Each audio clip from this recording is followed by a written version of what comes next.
Hi, welcome to Weathering Chemo. My name's Naomi, and I'm a certified occupational therapy assistant and a 2-time cancer survivor. So the topic of today's video is how to prevent your family from being exposed to chemotherapy.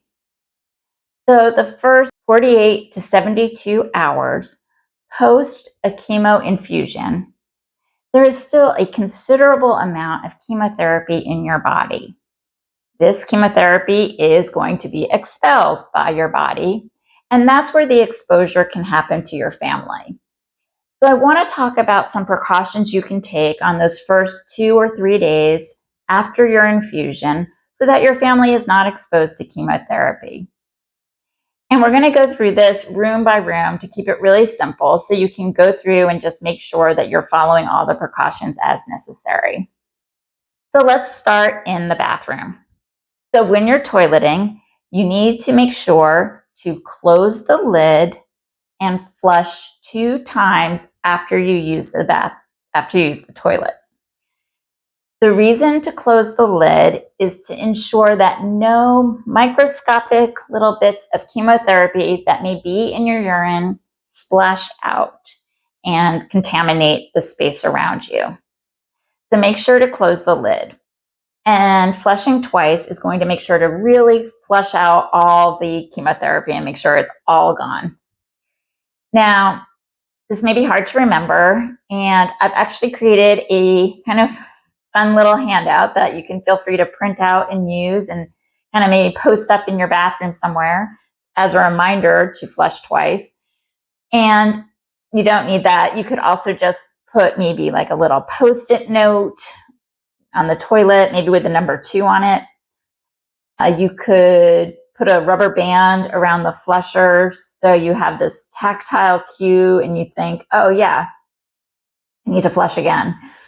So just a few tips and strategies on how to remember to do that because it's something that we're not in the habit of doing. And again, only for the first 2 or 3 days post-chemo.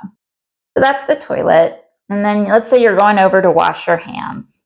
Consider putting out either your own separate linens, or you can have a stack of paper towels right next to the sink.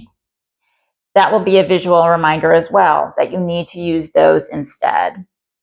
Bottom line, try not to use the same towels as everybody else for washing and drying your hands. Try to find a separate set that works for you.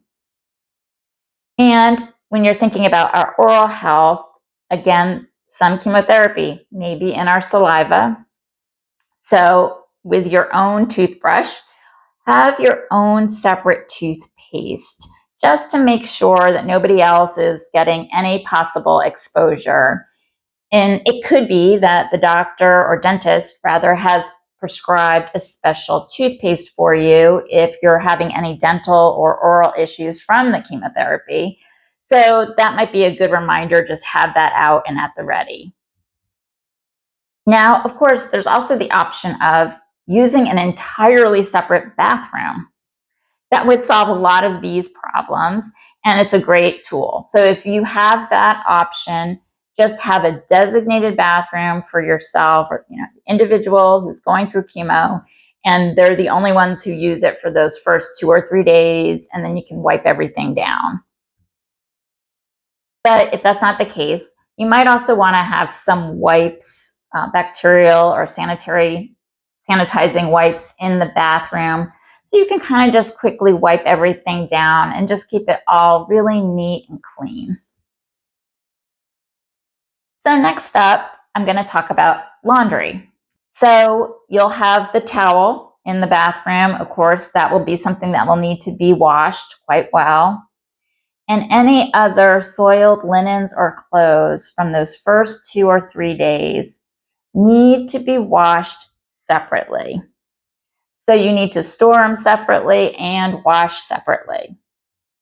One suggestion is wherever the hamper is that everyone else uses, to put a plastic garbage bag. This is a temporary situation. Put a garbage bag down right next to it as a reminder not to throw the soiled linens in the regular hamper, but instead into the bag. that might help you remember to keep it separate. And then when you're ready to wash, you would just take that whole bag and do a separate wash from everybody else. Ideally, hot water would be best. You might consider doing an extra rinse cycle to really get it all freshen up and clean. And again, this is just for those first 2 or 3 days post chemo. So let's head over to the kitchen. That would be a place where paper plates and plastic forks would really come in handy. And I actually really like it anyway as an energy conservation strategy because you may be feeling really exhausted, especially those first few days after chemo can be rough. So if you're using a paper plate and plastic forks, you can just toss them when you're done. There is no cleanup. You don't have to worry about who's washing what. So it's just a really handy strategy. And again, consider having your own linens or own paper towels or napkins separate and throw those out yourself and keep them in the plastic bag and separate from everything. So that's the kitchen. And I guess the last place to mention is the bedroom. So if you have a partner, you may want to be considering using protection during that period of time if you're having fun in the bedroom. So just because that would be another place where exposure could occur. So I hope this video has been helpful for you, and I hope that the strategies I've given you in little cues and reminders will help you to remember, because it is hard. It's just a total change in our routines and habits. But hopefully this has been helpful, and I will see you in the next video. Take care. Bye-bye.